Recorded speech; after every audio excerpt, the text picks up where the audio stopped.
Você já deve ter ouvido muito coisas do tipo: se você é do signo de Câncer, você é muito dramático. Se você é de Gêmeos, você é indeciso. Se você é de Leão, é o centro das atenções. Mas será que é desse jeitinho mesmo? É por isso que hoje a gente vai falar sobre mapa astrológico e tirar de uma vez por todas algumas dúvidas para que você possa colocar a terapia em dia junto comigo.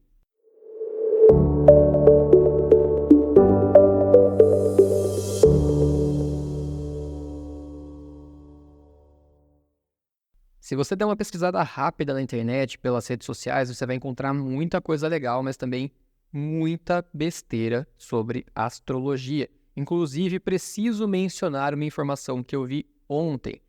No momento em que eu estou gravando esse podcast, só para deixar bem claro, Sol está em Câncer, Mercúrio e Vênus estão em Leão, inclusive Vênus está retrógrada e só vai sair de Leão no dia 8/10 de 2023, certo? E Marte está em Virgem. Ontem eu acabei vendo uma informação nas redes sociais de que Sol, Mercúrio, Vênus e Marte estão em Virgem. Não, pelo amor de Deus. Virgem vem depois de Leão. Sol ainda está em Câncer no momento dessa gravação, tá? Então ainda tem bastante tempo até chegar em Virgem. Então tem muita informação errada por aí nas redes sociais que, se você não prestar atenção, você cai feito um pato. E eu fico muito preocupado com esse tipo de coisa. Primeiro porque meu ascendente é em Sagitário. Eu vou explicar um pouquinho de cada signo e você vai entender o porquê dessa minha preocupação toda. Mas não só por isso, porque isso gera um descrédito muito grande para a astrologia. As pessoas começam a observar e ver que, nossa, não está batendo nada, não faz sentido isso. E aí é claro que as pessoas começam a desacreditar de uma informação que poderia ser muito útil e muito importante para um autoconhecimento. Só que, claro, essa informação estava totalmente equivocada. E dentro da área holística, eu percebo que existe um problema ainda mais grave. Por exemplo, quando você passa com um profissional da área médica e você não sentiu afinidade, não gostou, achou que a consulta não foi legal, as recomendações não estavam de acordo com aquilo que era o necessário para o seu caso, você já sai dali com um pensamento: vou buscar uma segunda opinião, certo? Normalmente as pessoas já saem do consultório com essa visão de buscar uma segunda opinião médica. Agora, dentro da área holística, é muito difícil isso acontecer. Quando a pessoa tem uma experiência ruim, ela acaba acreditando, associando que todos os outros profissionais vão falar a mesma coisa, vão ser tão ruins quanto aquela experiência inicial. Então elas acabam desacreditando da classe como um todo e acabam colocando todos os profissionais dentro do mesmo saquinho, como se todo mundo fosse ruim. E isso me preocupa bastante. Então, dica muito importante que eu quero deixar para vocês: quando vocês encontrarem alguém falando abobrinha por aí na internet, por favor, busquem uma segunda opinião. Procurem outros profissionais, vejam o que os outros profissionais estão falando para ver se aquilo faz sentido ou não. Porque é muito comum, hoje em dia, as pessoas colocarem vídeos de 15, 20 segundos tentando descrever um signo inteiro, fazendo um diagnóstico da sua personalidade com apenas 15 segundos de vídeo. Isso é impossível, tá? Você já vai entender um pouco mais sobre isso no episódio de hoje. Mas é claro que todos os signos têm seus aspectos mais marcantes, as suas características mais definidas, mas tentar fazer um diagnóstico completo da personalidade só olhando o Sol é muito incompleto. E aí muita coisa pode ser que você olhe e fale: nossa, isso aqui não está batendo nada, não tem nada a ver comigo. Então, como explicar isso? Porque, claro, tem muito mais ponto do mapa que precisa ser olhado e não foi analisado. Então, a leitura do mapa é algo muito profundo e precisa ser entendido dessa forma, como algo realmente profundo e não superficial. Não tem nenhum ponto do seu mapa que seja forte o suficiente para anular o restante. Então, tem que analisar o conjunto todo. Na astrologia, por exemplo, a gente tem Sol e Lua, que são os luminares. Para efeito de facilitar a nomenclatura, eles foram chamados também de planetas, porque além de Sol e Lua, a gente tem mais 8 planetas. Então ficariam 8 planetas e 2 luminares. Então, para facilitar, chamou-se tudo de planetas. E eu já vi também muita gente levantando críticas, discussões por conta disso, por chamar Sol e Lua de planeta. Não, a astrologia não mudou a nomenclatura, não mudou a definição de Sol e Lua. Foi só para facilitar e chamou tudo da mesma coisa para não ter que ficar planetas e luminares, planetas e luminares. Ficou tudo como planeta. Então, Sol e Lua continuam sendo luminares, tá? Somado com os outros 8 planetas. Para facilitar a nomenclatura, ficou 10 planetas no total, certo? Então, a gente tem Sol, Lua, Mercúrio, Vênus, Marte, Júpiter, Saturno, Urano, Netuno e Plutão. Além disso, tem alguns pontos complementares. Os mais comumente usados são Nodo Lunar, Quirón e Lilith. Além disso, a gente tem os 12 signos e as 12 casas. Olha o tanto de coisa que tem para analisar. Quando alguém fala, você é de peixes, você tem a cabeça nas nuvens, ela só pegou uma parcela muito pequena da informação. É como tentar descrever o seu corpo físico tendo só uma foto do dedão do seu pé, por exemplo. Para gerar o mapa astrológico, tem que primeiro ter os dados, que são nome completo da primeira certidão de nascimento, data de nascimento, horário e local onde você nasceu. Feito o mapa, a gente vai ter em mãos um gráfico. Não sei se você já viu como é um mapa astrológico. Se você nunca viu, joga no Google Imagens depois para você ver que é um gráfico normalmente circular. Dentro dele tem um monte de símbolo, tem um monte de traço, linhas verdes, linhas azuis, linhas vermelhas. Você vai ver um monte de coisa lá dentro. Quando você bate o olho naquilo, se você nunca viu e não entende o que está acontecendo, você vai pensar, nossa, o que é isso, né? O que é essa confusão toda que está acontecendo aqui? E justamente por isso que eu joguei essas informações todas aqui para você, falei rapidamente sobre os planetas, as casas, os signos, para você entender que realmente é, entre aspas, essa confusão toda que é preciso ser traduzido num relatório. Então não é simplesmente olhar o seu Sol e tentar resumir em 15 segundos a sua personalidade. Tem muita coisa para ser olhada. Você vai perceber que esse gráfico é dividido em 12 fatias, 12 pedaços. Cada pedaço desse gráfico é uma casa. E cada casa aborda um tema, um assunto específico da sua vida. Você vai poder notar que algumas casas estão vazias e algumas casas possuem dentro delas símbolos de planetas.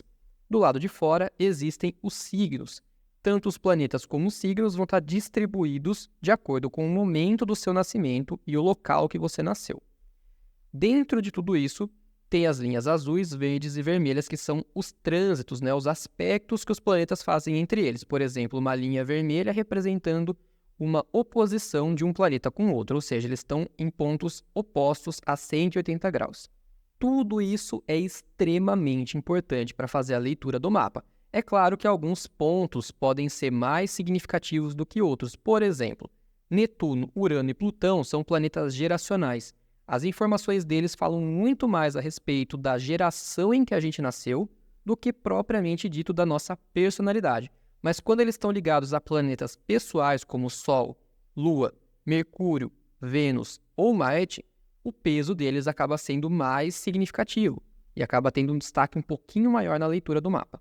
Então ficou claro que existem muitas, mas muitas coisas para ler num mapa. Vou dar um exemplo, tá? Uma linha vermelha poderia ser, por exemplo, uma oposição, que seriam dois planetas a 180 graus um do outro, então eles estão em pontos opostos. É como se fosse uma batalha à distância. Imagina uma corda ali que a pessoa está puxando de um lado e a outra pessoa puxando do outro. Então esse cabo de guerra, né, que a gente fala. Então é como se cada planeta puxasse ali de um lado, querendo fazer uma disputa de poder.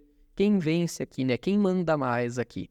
Então é preciso olhar tudo isso, porque quando você olha isolado, você vai olhar aquela característica e falar, nossa, mas isso aqui não tem nada a ver comigo. Pode ser que não tenha nada a ver, porque tem algum aspecto planetário que ou está gerando um aspecto de harmonia ou de desarmonia. Isso muda totalmente a sua característica.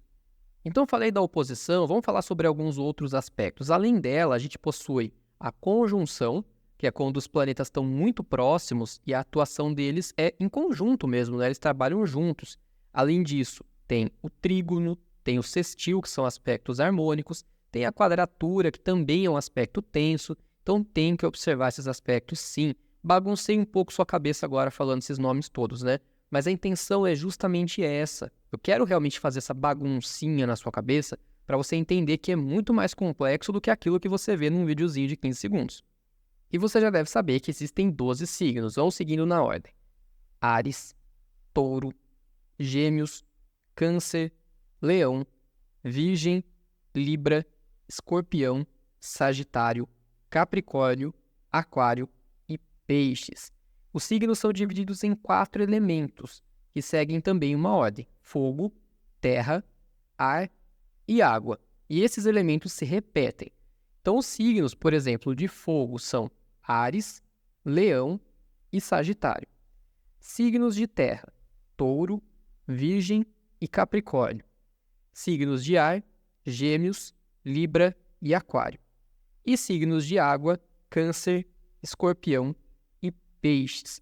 Isso é só uma classificação por elementos, tá? Eu resolvi mencionar aqui porque eu também tenho visto muito se falando sobre isso na internet e acaba que confunde um pouco a cabeça das pessoas. E como eu já falei, além dos 12 signos, existem as 12 casas, que se relacionam diretamente com os signos na mesma sequência. Então, casa 1 se relaciona com Áries, casa 2 com Touro e por aí vai até casa 12, signo de Peixes. Não necessariamente no seu mapa vai estar bonitinho nessa sequência, tá? Tem que ver exatamente onde está cada signo. Por exemplo, você pode ter na casa 1 signo de Capricórnio. Não tem necessariamente que ser signo de Áries, eles são só relacionados com as casas na sequência, certo? Para ficar bem claro. Então, o que são essas casas? Se você olhar os aspectos, as características de cada um dos signos, você vai perceber que existe um tema mais específico adotado por cada um deles. É a mesma coisa. As casas são só esses posicionamentos dentro do mapa para abordar temas específicos que são relacionados aos signos nessa sequência que eu mencionei agora, tá? Então, por exemplo, casa 1 se relaciona com o signo de Áries. Signo de Áries é desbravador, é pioneiro, é aquele que abre caminhos no mundo. Então, o que a gente tem na casa 1, para começar, é o nosso ascendente, que eu já vou falar daqui a pouquinho, e também tudo que tiver ali dentro daquela casa se relaciona com a forma que a gente se mostra para o mundo de forma externa, né? O nosso primeiro respiro, é aquele primeiro contato com o mundo externo, é a nossa força de início, a forma como a gente abre caminhos no mundo. Então, cada casinha ali, cada pedacinho vai falar sobre um tema específico. Bom, já falei da casa 1, então vamos aproveitar e falar sobre o signo de Áries e eu vou falando um pouquinho de cada signo e também sobre as casas. Lembrando que eu vou falar um pouco mais breve, um pouco mais rápido, né? Introduzir algumas informações sobre cada um dos signos e sobre cada uma das casas. Então pode ser que você ouça alguma coisa e fale assim, nossa, Guilherme, mas eu sou desse signo e não faz muito sentido. Não se esqueça que tem que olhar o mapa como um todo e a ideia desse podcast, desse episódio aqui, é transmitir algumas informações para que vocês entendam como é feita a leitura de um mapa e não transformar aqui num curso de astrologia, tá? Então só para vocês entenderem que pode ser que algumas coisas realmente você vai falar assim, nossa, isso aqui não fez sentido. Claro, porque eu não estou fazendo análise do seu mapa completo. Então vamos começar a falar um pouquinho sobre Áries. E você vai perceber ao longo da sua jornada, da sua história com astrologia, se você se aprofunda nos conhecimentos, que por desinformações, as pessoas criam um estereótipo, muitas vezes, de vilão para certos signos. E Áries é um deles, né? Tanto que ele foi apelidado de Satanares. Então eu vou falar um pouquinho sobre isso e vocês vão entender que não precisa desses estereótipos todos que as pessoas colocam. Então, Áries é o primeiro signo do zodíaco e é um signo muito pioneiro. É um signo de muita força, de iniciativa, é um desbravador, ele é um aventureiro, ele é o tipo de pessoa que vai abrindo caminhos, ele tem muita agilidade, muita rapidez. É o tipo de pessoa que vai buscar um lugar seguro para levantar acampamento. Mas ele não fica ali muito tempo, porque ele levanta acampamento e dali um tempo ele já quer buscar mais coisa nova, ele quer se aventurar mais, ele quer buscar coisas diferentes. Ele não é um signo acomodado, ele tem uma força muito grande para dar início em projetos. Então é essa força, né, de propulsão, essa coisa para fora, essa energia de começar coisas, assim como a casa 1, que se relaciona com Áries. E voltando um pouquinho na casa 1, ela também fala sobre o nosso corpo físico, a nossa imagem, a nossa aparência. Então, por exemplo, ascendente em Leão. É muito comum você notar pelo cabelo. Os cabelos são mais volumosos, são mais bem cuidados, tem um cuidado até excessivo, muitas vezes, com o cabelo. Então, fala também da nossa aparência física. Então, se antes você não sabia, agora você já está sabendo como encontrar o seu signo ascendente. É o signo que bate na linha da casa 1. Então, vamos seguir e falar sobre signo de Touro. Muito leal, mas muito teimoso, tá? tem sempre uma busca por estabilidade, tanto material quanto emocional. Ele precisa de terra firme para se sentir seguro. Lembra que eu falei? Touro é um signo de terra. Não tendem a arriscar muito não, tá? Eles são mais pé no chão, são pessoas que analisam muito, demoram um pouco para tomar decisões porque eles levam esse tempo para fazer uma análise mais profunda. Eles analisam tudo com detalhes. Mas quando eles decidem é difícil voltar atrás, então tem essa certa teimosia. É um signo bastante acolhedor, é um signo muito gregário, e ele quer proporcionar sempre bem-estar. É o tipo de pessoa que quer que você se sinta confortável na casa dela. É a pessoa que vai te oferecer uma comida gostosa, que vai te transformar ali numa visita que vai ser muito bem recebida. Ela vai te acolher muito bem. Muito ligado ao trabalho, é um signo muito sensual e também muito ciumento. Então, relacionando com a casa 2 fala do nosso trabalho e de como a gente ganha dinheiro além dos nossos relacionamentos amorosos. É como a gente se posiciona no amor e como ganha dinheiro nessa casa. É a casa da prosperidade. Na sequência tem o signo de Gêmeos, que é muito comunicativo, muito ágil no pensamento, tem uma inteligência muito racional. Normalmente tem múltiplos interesses, só que de uma forma um pouco mais superficial, acaba não se aprofundando muito nas coisas. Precisa aprender a se priorizar para construir alguma coisa para si mesmo, porque tem uma grande facilidade em intermediar as coisas para as outras pessoas. É um grande vendedor de sonhos, consegue se comunicar muito bem, consegue intermediar coisas, mas acaba esquecendo de si mesmo. E a casa 3, que se relaciona com os Gêmeos, fala da nossa comunicação, dos pensamentos e de deslocamentos, como viagens domésticas. E Câncer, na sequência, é muito intuitivo, muito sensível, busca estrutura emocional e se doa muito, é muito ligado à família, muito protetivo e muito romântico. E a casa 4 fala do nosso lar, da nossa casa, da família, da nossa primeira infância. Já o signo de Leão é o ego, é a paixão, é um dos signos mais gregários. Ele tem que se conectar sempre com a própria essência, com a sua verdade, com o coração. É um signo muito generoso. Normalmente gosta de crianças, gosta de animais, são excelentes amigos, tem uma autoestima muito boa, só precisa tomar um pouquinho de cuidado aí para não passar do ponto e virar um egocentrismo, né? Não virar um pouco de narcisismo. Mas cuidam muito bem da aparência, como eu falei, até um ascendente em Leão cuida muito bem dos cabelos. E a casa 5, que é natural de Leão, fala do nosso palco, da nossa criatividade, da nossa autoexpressão e também sobre os nossos filhos, né? Caso venha a ter filhos, é nessa casa que vai estar relacionado com a forma como você lida com o tema filhos e com a nossa criança interior. Fala também dos nossos namoros, aqueles que não são casamentos, mas são namoros mais duradouros.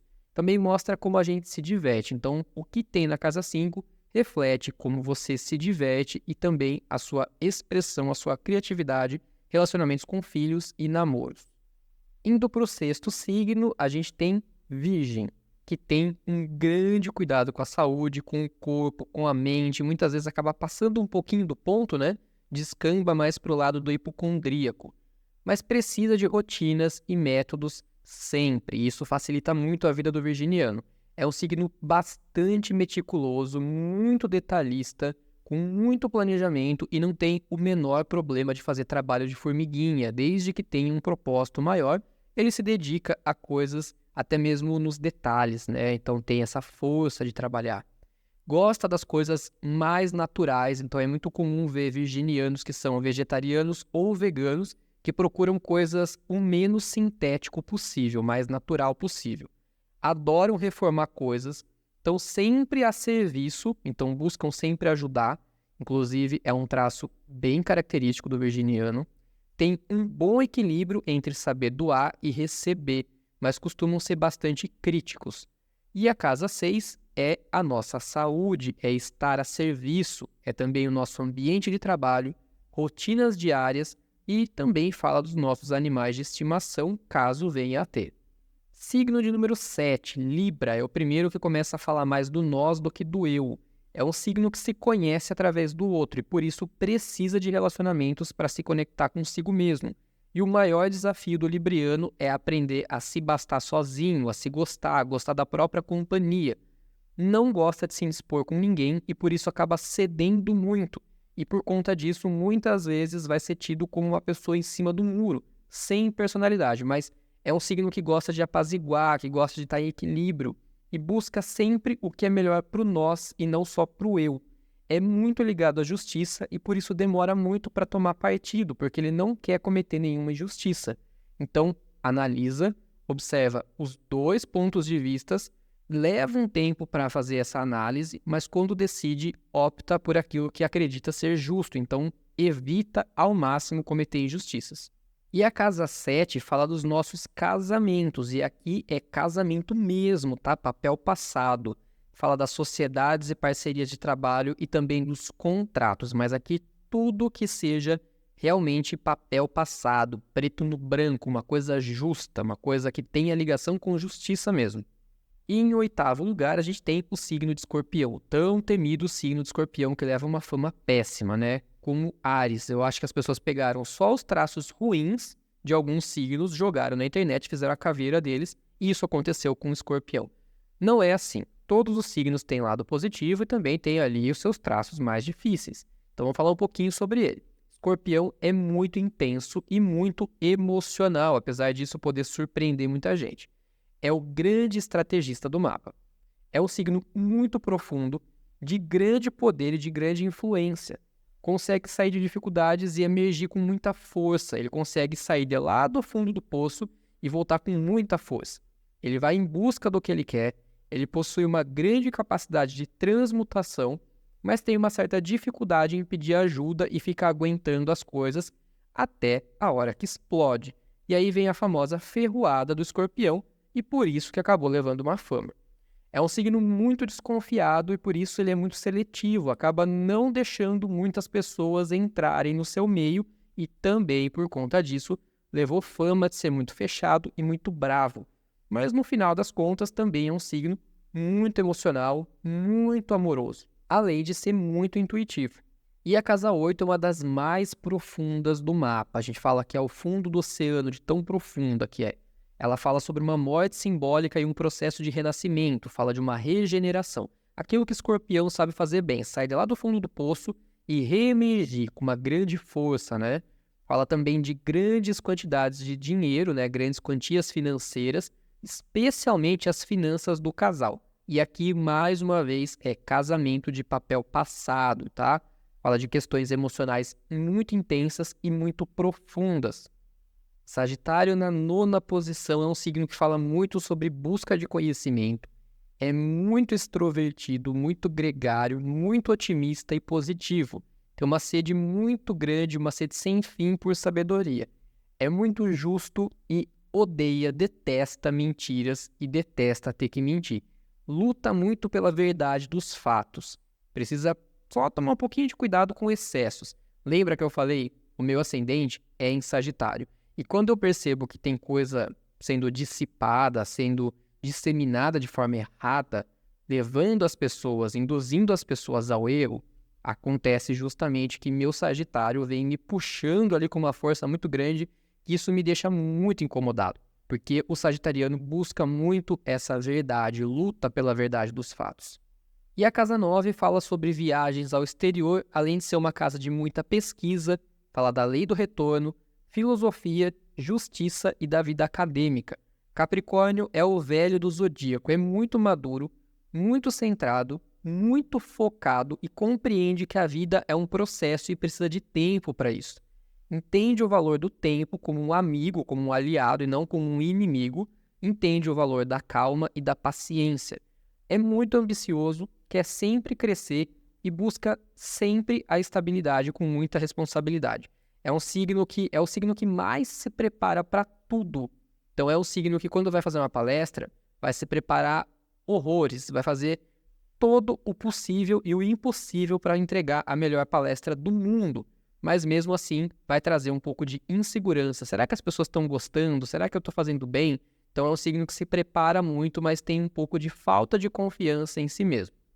E a casa 10, que também é chamada de meio do céu, é onde a gente encontra a nossa vocação profissional, reconhecimento social e a nossa visibilidade, porque é o ponto mais alto do mapa. E na reta final, a gente tem Aquário, que é um signo muito criativo, que não se adapta muito bem a regras muito fechadas. Ele tem um quê de rebeldia, porque é muito visionário e muito inovador. A gente fala que Aquário tem o pensamento 100 anos à frente do tempo. Pensa sempre em tendências futuras. É muito intelectual e com uma capacidade de trazer grandes mudanças para o coletivo. Muitas vezes o aquariano é tido como do contra, ele é o polêmico, porque ele precisa ser livre. E por isso a casa 11 fala do nosso coletivo social, dos nossos amigos, das redes sociais, dos networking e também das conexões em larga escala. É uma consciência expandida para fora do eu, indo para a sociedade de modo geral. E por fim, o signo de Peixes, na última posição, é um signo muito intuitivo, é um doador universal porque doa muita energia. É o tipo de pessoa que entra no ambiente, se as pessoas estão com energia mais baixa, ele acaba doando muita energia sem nem perceber que ele está fazendo isso. Então, por isso, precisa tomar muito cuidado com o lado energético e espiritual. O signo de Peixes não tem bordas e por isso ele acaba acaba misturando o que é dos outros com o que é dele. Muitas vezes precisa de autoconhecimento para poder entender e separar aquilo que é dele e aquilo que é do outro. São muito artísticos, extremamente sensíveis e muitas vezes são chamados para fazer algum tipo de trabalho voluntário. E por fim, a casa 12 também não tem bordas e fala da nossa espiritualidade. Fala do mundo invisível, das energias sutis e também do pré-nascimento. E é a mais difícil de interpretar porque nada nessa casa fica bem claro. Bom, eu passei de forma rápida sobre cada um dos aspectos, dos signos, das casas, de forma bem resumida, mas já deu para você ver que tem muita informação pra caramba, né? E aí pode ser que alguma coisa que eu falei do seu signo não bateu. Por que será, né? Porque tem que ver todos os aspectos, tem que ver os planetas, tem que ver onde está sua Lua, onde está sua Vênus, Mercúrio, tem trígono, tem oposição, tem quadratura, tem que olhar tudo. Quando a gente olha o mapa completo, fica claro a forma como você age, como você ganha dinheiro, como você se relaciona, como escolhe os seus relacionamentos, como se porta emocionalmente numa relação, a sua relação com família, com trabalho, o que você precisa fazer para alcançar uma visibilidade social maior e tudo que eu mencionei sobre as casas. Eu vou dar um exemplo porque eu acho que vai facilitar para você entender. Por que a gente não pode pegar só um ponto específico do mapa? Eu estava fazendo uma leitura de um mapa de uma cliente que tinha Vênus em Capricórnio e Lua em Câncer com oposição entre esses dois planetas. Uma Vênus capricorniana ela vai escolher os relacionamentos com muita racionalidade. Não é aquela escolha fogo de paixão. Nossa, tô perdidamente apaixonado. Não. É uma escolha mais preto no branco. Isso aqui é bom para mim? Isso aqui agrega algo na minha vida? Dá para desenvolver essa relação para algo maior? A longo prazo isso pode ser bom? Se sim, beleza, ela escolhe se relacionar. Não é uma decisão por interesse, não é uma Vênus interesseira, tá? Só para ficar claro. É uma Vênus que vai buscar um relacionamento dentro daquilo que faça sentido. Tem que ter um propósito, tem que ser racional. Senão, ela não vai perder tempo. É uma Vênus que não perde tempo. E tinham muitos aspectos do mapa que destacavam muito o signo de Capricórnio. Então era tudo muito racional. E aí a cliente me fala o seguinte, mas não é bem assim. Quando eu estou num relacionamento, eu acabo ficando muito emocional e isso acaba me atrapalhando. E aí foi justamente o pulo do gato. Porque a Lua fala das nossas necessidades emocionais. É aquilo que a gente precisa para se sentir emocionalmente em paz e realizado. E tinha muita característica capricorniana no mapa dela. Inclusive, era tão capricorniana que, entre trabalho e relacionamento, ela escolheria fácil o trabalho se uma pessoa pudesse tirar o foco dela dos objetivos profissionais. Mas veio Lua justamente em Câncer, que é uma Lua domiciliada, ou seja, Lua é regente natural de Câncer, que já é muita emoção, e estava em oposição com Vênus. Então era como se fosse um cabo de guerra. De um lado, Vênus escolhendo ser razão, e do outro, a Lua querendo ser emoção, puxando cada um de um lado com muita força. Isso gerava um conflito. fazia ela escolher racionalmente, mas o emocional bagunçava completamente, aí ela metia os pés pelas mãos. É por isso que lendo só o sol dela, ia ficar parecendo que algumas coisas não iam bater.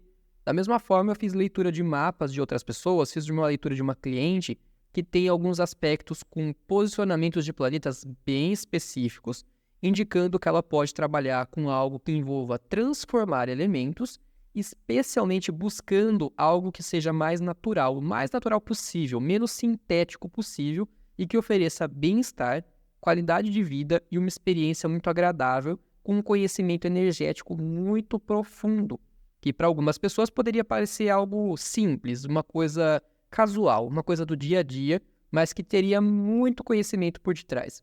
E ela trabalha fazendo aromas personalizados com identidade olfativa. E ela usa essências naturais, não sintéticas. Isso mostra que realmente ela está no caminho certo e que ela deve acreditar muito no potencial e na capacidade dela. Então, lendo o mapa dela, deu para perceber que ela está perfeitamente bem colocada no trabalho dela. Ela fez uma escolha muito assertiva. Ela trabalha oferecendo muita qualidade de vida para as pessoas com esse aroma, que para algumas pessoas pode parecer assim, é só um cheirinho. Não, não é só um cheirinho. Tem um conhecimento energético muito profundo por detrás. Tem todo um conhecimento, tem toda uma experiência olfativa, tem algo que mexe com os sentidos e mexe também com a percepção energética. E eu posso falar porque eu senti, eu tive essa experiência. Eu utilizei desses aromas quando eu estava fazendo atendimentos com tarô e vocês não fazem ideia da paz que transmite através do olfato, através das essências que são totalmente naturais. Então, quando a gente olha o mapa, ele vem indicar traços de personalidade que a gente precisa fortalecer e também aqueles que são os nossos desafios para mudar alguma coisa, para buscar a nossa evolução. Mas se você cai nessa lábia das pessoas de tentar banalizar a astrologia como algo simples, uma coisa que você faz em 10 segundos, você vai acabar acreditando que das duas uma. Ou você está fadado a ser sempre desse jeito, não tem como mudar, ou que aquela informação não bateu e a astrologia não passa de balela. Então, antes de tirar conclusões, eu sugiro que você faça a leitura completa do seu mapa com um profissional sério e tome bastante cuidado, porque tem muita gente por aí esbanjando e ostentando o número de seguidores na internet, mas mesmo assim falando abobrinha sobre signos. Então busquem outras opiniões. Não é porque fulano tem 20 mil seguidores, 100 mil seguidores, aquela pessoa pode também estar falando abobrinha, tá? Inclusive já saíram notícias de pessoas com muitos seguidores aplicando golpes, né? Golpes aí através de técnicas holísticas que saíram em sites grandes, tá? Sites como G1, enfim, sites de notícia a nível nacional. Então, não é número de seguidor que determina se a pessoa realmente é um bom profissional ou não. Outro ponto que eu acho extremamente importante você saber. Muita gente me pergunta, signo X combina com signo Y para o amor? Se você tiver essa visão limitada de que os signos não vão se dar bem no amor, você vai deixar passar o amor da sua vida muito provavelmente.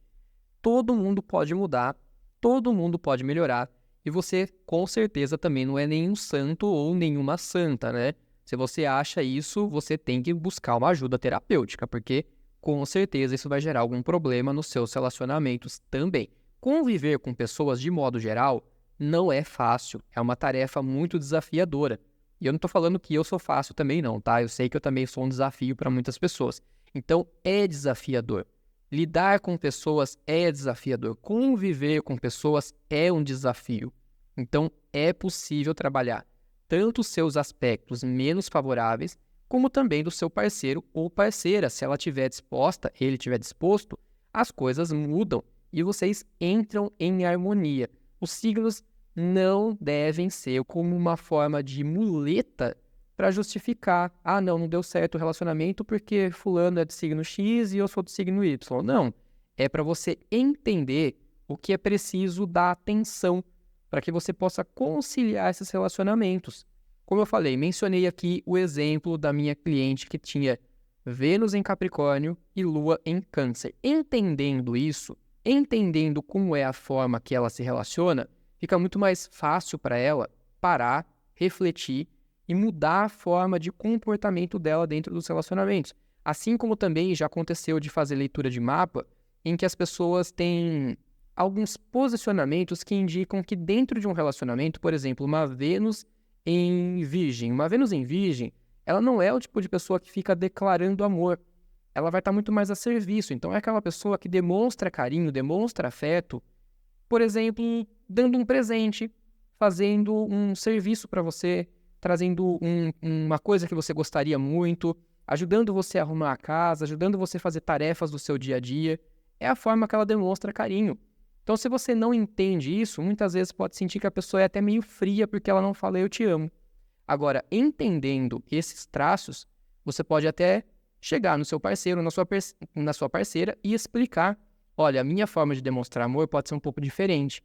Então, se você perceber alguma coisa, achar que eu estou sendo frio ou fria porque eu não falo eu te amo, me procura, a gente conversa. Agora, ficar com essa ideia de que o meu signo não combina com o signo da pessoa, a gente não vai se dar bem, não vai conseguir se relacionar, pelo amor de Deus, né? Pleno século XXI, 2023, vamos abrir um pouco a cabeça, vamos expandir a visão, vamos tirar essa visão banalizada da astrologia, porque isso é ignorância. E, infelizmente, tem muita gente propagando isso na internet, como se você não pudesse se relacionar com a pessoa desse ou daquele signo, porque vai dar ruim. Vai dar ruim se você for com essa visão, se você for com essa cabeça, com essa mentalidade, e se você não estiver disposto a mudar os seus traços, os seus aspectos. Se você quiser a vida sem desafios, tudo muito fácil, muito moleza, ok, você pode partir por essa linha, mas até que ponto isso compensa? Lembra que eu falei, o mapa é uma forma de entendimento por um caminho de evolução, de autoconhecimento. Se você quer manter a sua vida do jeito que você está e encontrar alguém que seja fácil para que você lide dentro de um relacionamento, ok, não tem nenhum problema também. Mas não entre num relacionamento com essa mentalidade de que signo X só se dá bem com signo Y. Com o signo Z vai dar problema porque não tem ressonância. Não é assim que a coisa funciona. Vamos expandir a cabeça, vamos expandir a mente e entender que todo mundo pode mudar e todo mundo deveria fazer essa análise, essa introspecção e essa busca de autoconhecimento para se melhorar cada vez mais. E não esqueça o que eu falei, o mapa é um conjunto de elementos, nunca esqueça isso. Então pegar só o sol de uma pessoa e falar, não dá, não vai rolar um relacionamento com ele, com ela, porque é do signo X. Você está olhando só o sol. Cadê o restante dos outros elementos? O que você fez com eles? Você descartou tudo? Você acha que não são importantes na leitura do mapa?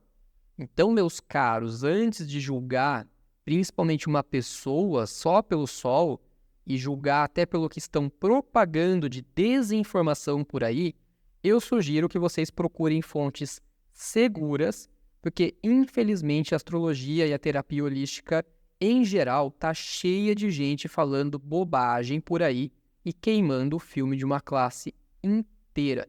Então eu espero que você tenha tido a melhor das experiências com o seu primeiro contato com a astrologia e caso você ainda não teve, eu espero que a sua primeira experiência seja a melhor possível, porque essa prática é maravilhosa, traz um autoconhecimento incrível e eu espero que você não caia na lábia de informações incompletas. Se você gostou, não esquece de me chamar nas redes sociais, @Guilherme Bioto. A gente pode fazer seu mapa, analisar tudo bem completo. Me fala o que você está achando. Em breve a gente vai falar um pouco mais sobre astrologia aqui. E não esquece de compartilhar com os amigos. Até o próximo episódio para colocar terapia juntos aqui no podcast. Até lá!